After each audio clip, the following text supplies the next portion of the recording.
अश्च्युत्तरासं देशी देवात्मा हिमालयो नाम नगाधिराजः पूर्वा परौतोय निधि विघा स्थित पृथिव्या इव मानदण्डः।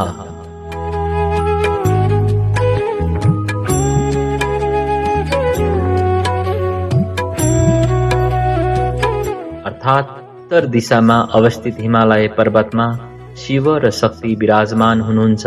त्यहाँ अष्ट नागराज, अष्ट मातृका, अष्ट चिरञ्जीवी, अष्ट भैरवहरू पनि रहनुहुन्छ। वैदिक सनातन धर्म तथा मानवहरूको उद्गम स्थल यो स्वर्गभूमि, देवभूमि, वेदभूमि, तपोभूमि, विश्वको राजमुकुट शिव गोरक्ष राष्ट्रलाई हामी नमन गर्दछौँ। नमो नमः। सुन्दर नेपालको परिकल्पना गर्नेहरूको लागि यो अहो भाग्य नै हो। बाबा गोरक्षनाथको असीम कृपा प्राप्त गरी गोरखनाथ कल्याण केन्द्र नेपालले त्रेता युग आगमनको प्रतीक स्वरूप नेपाल थोक कुशेश्वरमा, भकुण्डे बेसी काभ्रेमा, शिखरकोट पालुङमा र धुनी बेसी धार्केमा शिव गोरक्षधाम निर्माण सम्पन्न गरेको छ। शिव गोरक्षधाम कुशेश्वरबाट सौर्य ऊर्जा प्रवाह हुन्छ र ओमकारेश्वरबाट ओम तरङ्ग कम्पन हुन्छ।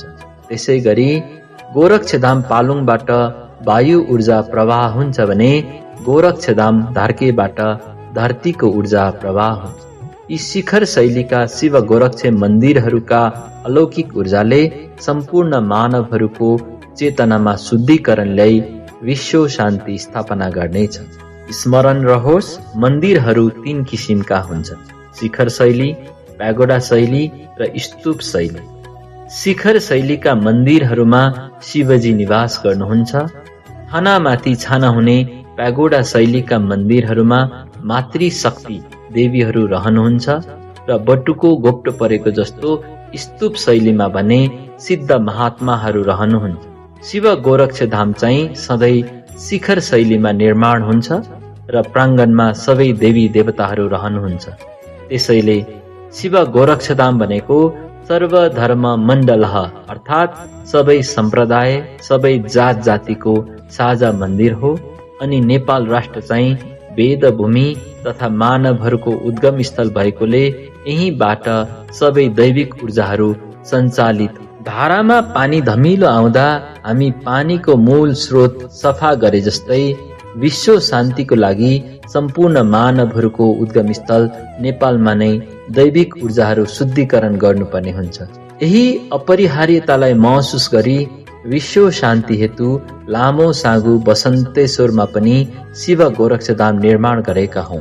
5 खाल आदिश्वरनाथमा अर्धनारेश्वर ऊर्जा चलायमान छ, जहाँबाट शिव र शिवा मातृशक्तिको थालनी भयो।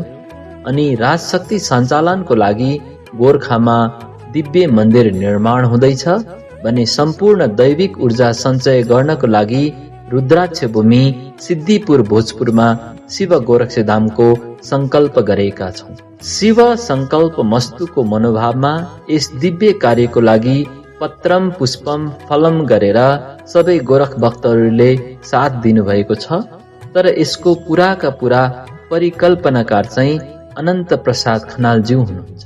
चेतनाको शुद्धिकरण गर्न तथा त्रेता युग आगमनको प्रतीक स्वरूप शिव गोरक्षधामहरू निर्माण गरिएका हुन्। युग परिवर्तन हुनु भनेको ग्रहहरूको चालमा परिवर्तन हुनु हो, चेतनामा परिवर्तन हुनु हो, प्रकृति, वातावरण र समयमा परिवर्तन हुनु हो। विश्व वाष्पीकरण, जलवायु परिवर्तन, प्राकृतिक प्रकोप, महामारी र धर्मयुद्ध यसका ज्वलन्त उदाहरणहरू हुन्। किनभने सूर्यको ऊर्जा 12 किरणबाट बढेर 72 किरण भएको छ। चन्द्रमाको ऊर्जा 8 किरणबाट बढेर 36 किरण भएको छ। शनि ग्रहको बाहिरी घेराहरू पनि लोप हुँदैछन्। फलस्वरूप पृथ्वीको चुम्बकीय तरङ्गहरूमा उथल पुथल आउँदैछ। अब मानिसहरूमा बडो बेचैनी पैदा हुँदैछ। अहिले भने हामीहरू संक्रमण कालमा छौं। सत्य, त्रेता, द्वापर र कलियुग गरेर युग 4 वटा भनिए तापनि कार्यशैली र परिणामको हिसाबले युग 3 वटा मात्र हुन्छन्। सत्य युग चाहिँ सोच हो, ब्रह्मचेतन तत्त्व। त्यही भएर सत्य युगलाई काल गणना भित्र राखिँदैन।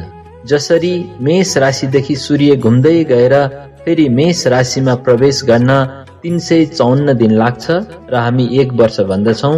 त्यसै गरी सप्तऋषि तारा मण्डलले 27 वटै नक्षत्रलाई एक चक्कर लगाउन 2700 वर्ष लाग्दछ, जसलाई हामी 1 युग भन्दछौँ। यो गणना चाहिँ विशुद्ध वैदिक ज्योतिष गोरखनाथ पात्रो अनुसारको हो। गोरख पात्रो सृष्टि सम्बत पात्र हो। उत्पत्तिका एकादशीमा ईश्वरले हामीलाई सृष्टि गर्नुभएकोले यही दिव्य दिनमा हामी नयाँ वर्ष मनाउँदछौँ। गोरख पात्रोमा प्रत्येक महिना 29 अथवा 30 दिनको मात्र हुन्छ। यहाँ तिथि खप्टिँदैनन्, त्यसैले काल गणना पनि एकदमै सटिक हुन्छ। अर्को कुरा, भ्रष्ट आचार, निकृष्ट सोच हुनु, हत्या, हिंसा, अन्याय, अत्याचारहरू मौलाउनु नै कलियुगको विशेषता हो। किनभने कलियुगमा खानपिन पनि तामसी हुन्छ र वातावरणमा पनि तामसी गुण घोलिएको हुन्छ।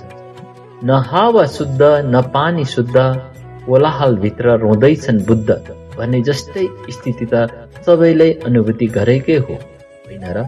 चुरो कुरो नेपालमा गोरखतन्त्र चलायमान हुँदैछ, चेतनामा शुद्धिकरण हुँदैछ र शासकीय पुस्ता तथा वंश पनि हस्तान्तरण हुँदैछ।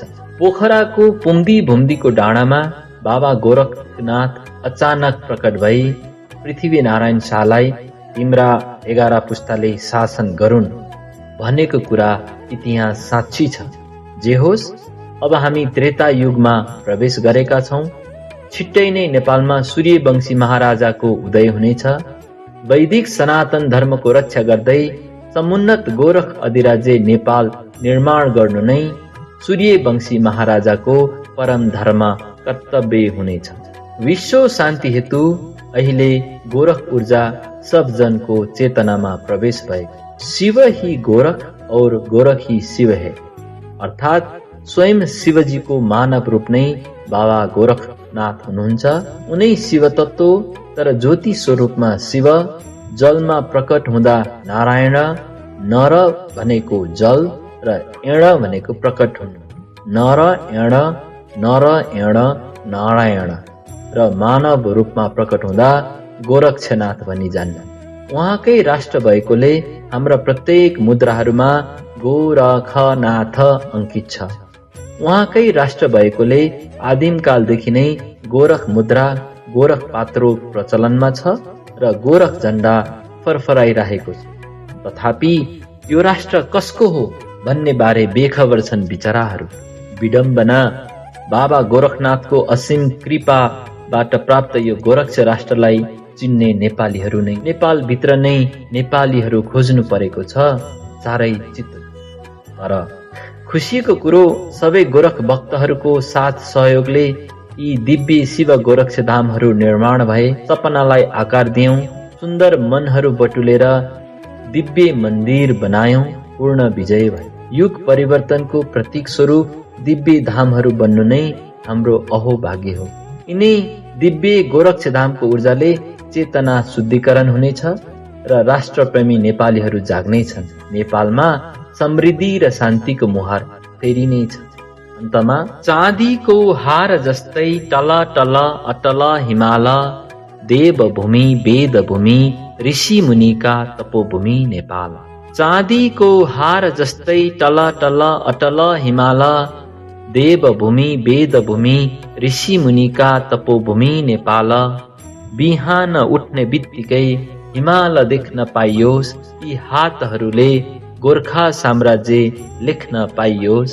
जन्म जन्मको सुकर्मले मात्र जन्म हुन्छ यहाँ, जन्म जन्मको सुकर्मले मात्र जन्म हुन्छ यहाँ।